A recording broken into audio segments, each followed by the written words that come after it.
Okay, let's continue. So it's about naman for the compactness kasi this is the first step. You must know if the member is compact, non-compact, or slender. Okay? So here is for the classification of sections. So for hot rolled, eye shapes and channel sections. So ito yung ganito section niya. Okay? So una, ilan ba muna ang element ng channel? Okay. So sa channel, we have 1, 2, 3. So tatlo yan, element ang sa channel. But for the I-beam naman, paano pag sa I-shape section? We have sa dalawa, tatlo, apat, lima. So lima yan. Okay? So in other words, you have to check all the element para malaman mo kung compact, non-compact, or slender. Okay? So but in this case kasi dahil ano lang naman siya, common members lang naman na ginagamit natin. Unless it is built up. So pag common members yan, you have to check only for the flange and the web. Okay? Hindi na kailangan apat pa yun sa flange mo. Kasi magkakamukha lang naman yan eh. So, why do you have to check everything? Kung magkakamukha lang naman sila. So, kumuha ka lang ng isang representative, then lahat na yun. Okay? So, we have the compact if the lambda, mamaya may papakita tayo lambda, is less than lambda p or equal to lambda p. Pag naman greater than lambda p or but less than or equal to lambda r, non-compact. Then pag lumagpas ka naman dyan sa lambda r, may kulang yan. Pag lumagpas ka ng lambda r, then therefore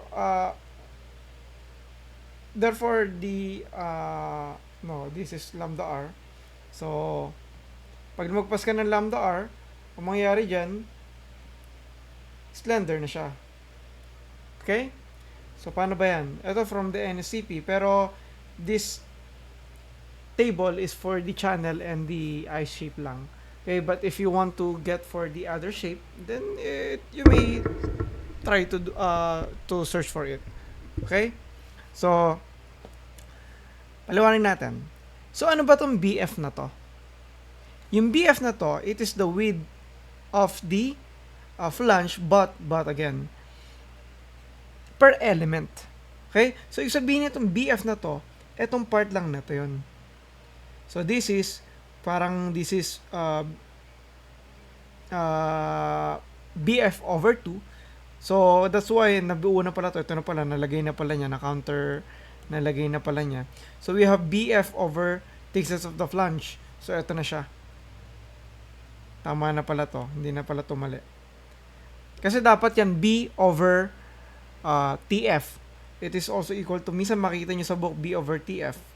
Okay? So, bakit B over TF? Kasi yung B mo dyan is equal to half of the flange. Width of the flange. That's why meron ka pang BF over 2. Kaya meron ganito over 2 sa ilalim. Okay, pero that's the same. Just remember that ang tinatanong dito, pag ang hinahanap mo is sa Y flange, yung width thickness ratio, yung lambda, dapat it is half of the width of the flange. Or kaya B over TF. But remember that B is equal to VF over 2. Yun lang naman yan. With thickness ratio. Okay? So for the channel, of course, you don't have to divide it by 2 na. Kasi isa lang naman yung element ng beam. Ay, ng flange nun. So, BF over TF lang. So, you check with this one. You check with this one. Then you check with this one. Okay? Pag channel and Y flange. Okay, of course, you don't have to check channel pag Y flange ang gamit mo. Okay? So, pag sa web naman, we have H over TW. So, what is H ba? So, di ba, before na ano natin H? H is D minus 2K. Di ba? Yung K is from the fillet of yung fillet ng connection nila. Hanggang doon, nakabibigay naman yung sa manual. Pero pag build up section, paano yan? D minus 2 TF. Okay? Kasi build up lang siya eh. So, parang ganyan sa exam natin. Sa manual siya, 2K minus 2K. Kasi di ba yung H natin dyan, eto lang oh. Itong part lang na to. Pag build up, ilagay nyo lang minus 2F. 2TF. Okay? Thickness of the flange. Minus nyo lang yan. Parang kinukuha lang natin kasi dyan yung height ng web. Okay? So, you have to get these 3 o these 2 pag sa wide flange and sa web para ma-check natin. Kasi you have to check both flange and web. Okay? So, you'll have lambda. Once you have the lambda, you get the limit with thickness ratio. Ito kasi yung mga limit state natin, okay? Para malaman natin kung saan siya. So, ito lang, para tandaan dito. Ito kasi is lambda p.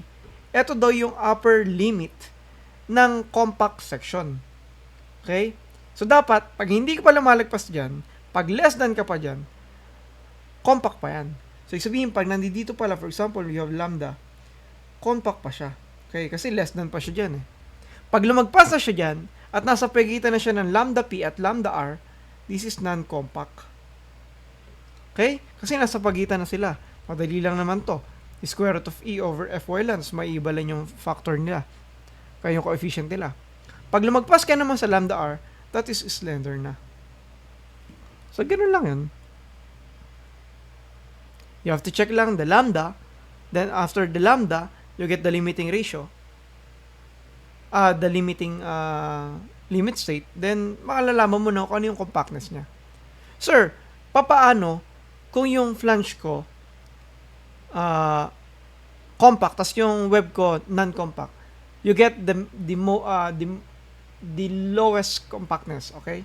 So, ano ba yung sabihin? Kung may non-compact na doon, tas may compact doon, non-compact na siya kaagad. Kasi yung non-compact pergado magbibigay ng lower MN eh. So, dapat yun sundin mo. Okay? Kasi yung compact, syempre, mas mataas yung MN nun. So, Stephen element supported along 2 edge parallel to the direction of the compression of force. Ang Stephen element supported along 1 edge parallel to the direction of the compression force. Okay? So, parang ito lang yan, no? Ito ang Stephen, ito Stephen. Okay? So, dito kasi Stephen dito, ito, yung Stephen part dito is yung web. Dito flange yan. Okay? So, ano pa ba? Let's move to, ito, lambda pala is upper limit for compact category. Yun yung kanina. Then, of course, kung upper limit ng compact category yun, yung lambda r naman is the upper limit for the non-compact. Okay? And the lower limit for slender. So, yun lang naman yun. So, let's have the example. So, we have sample problem number 3. So, check the compactness. Determine whether W6 by 15 is compact, non-compact, or slender. Fy is 60 KSI. So, pag 60 KSI yan, yung E natin is 29, kasi English na to, 29,000 KSI. Okay? Sir, ba't hindi ko lang siya i-convert sa MPa? Kasi given naman natin MPa ay mga metric eh. Okay lang, pwede rin naman. Pero di ba ang limit with thickness ratio natin is just a ratio. It's limitless. So pag ginamit natin English, tas ginamit natin mamaya MM, okay lang. Kasi dapat lang, same yung gamitin natin unit. For example, so for lambda, gamitin natin metric. For lambda P and lambda R naman, ang gamitin naman natin is English. Same lang din yung kalalabasan. Wag lang yung paghahaluin mo for lambda P, ang ginamit mo, English saka metric. Dapat isa-isa lang. Okay? So, let's try for this. So, we have W6 by 15. Ito yung table kanina. Diyan lang naman tayo susunod eh. For example, check for the compactness of the flange. For the flange muna tayo. Yung flange natin dito, di ba, B over thickness of the flange yun eh. But, yung B nga natin is half of the flange, di ba?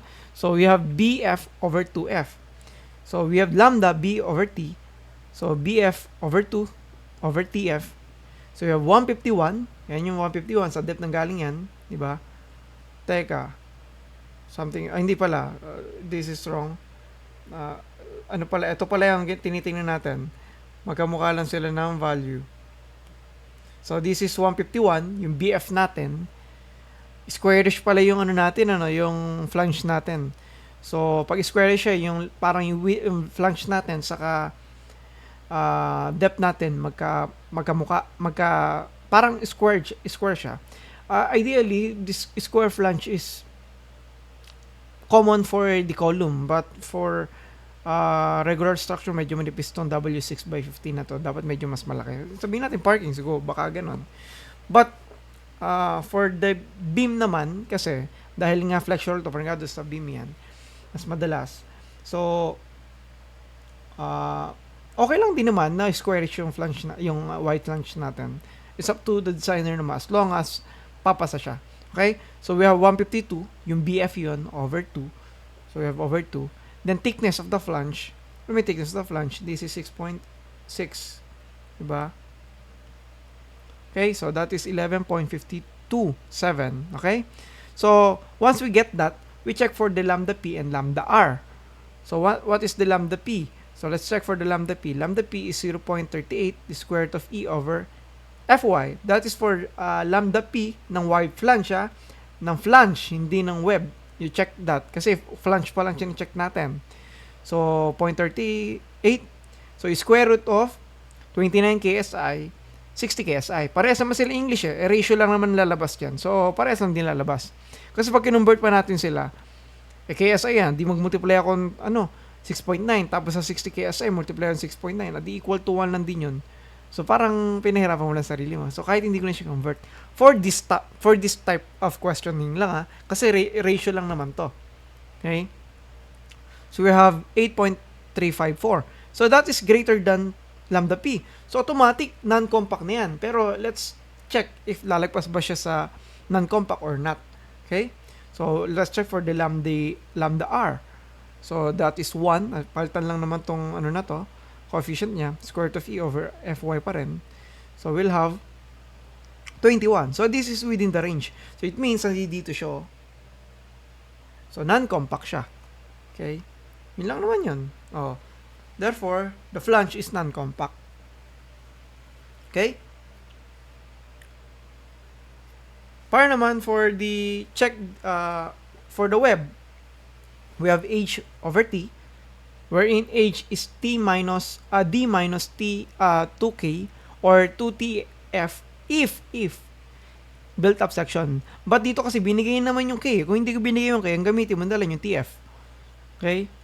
So dito binigay yung K, gamitin na natin yung K. So you have T 152 D, eto na yung ginagamit natin na baka magkabaliktad. Kanina itong BF ang ginamit, ngayon D na. Nagkataon na magkamuka. So 152.15 minus 2K, which is 15.88, divided by 5.84. Ito yan, sa web. Thickness of the web. So, we'll have 20.615. Ayun, check natin. Sa lambda P, we have 3.76 square root of E over Fy. We have 3 points, that is 82.6. Okay? So, dito pa lang, alam na natin. Huwag nyo na i-check yung lambda R. Bakit? Kasi less than siya. So, alam na natin na that is equal to non-compact web. Okay?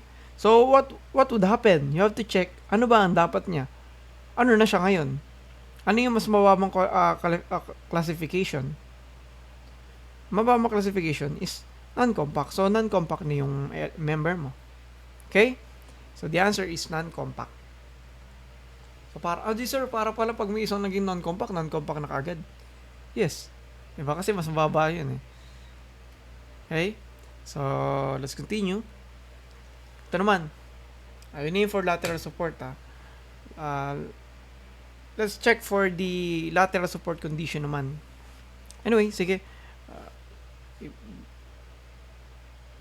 Ibahin siguro natin tong topic na to. Sige, ibahin ko tong topic na to. I'll add another video for this. Okay? So, review this compactness. Okay?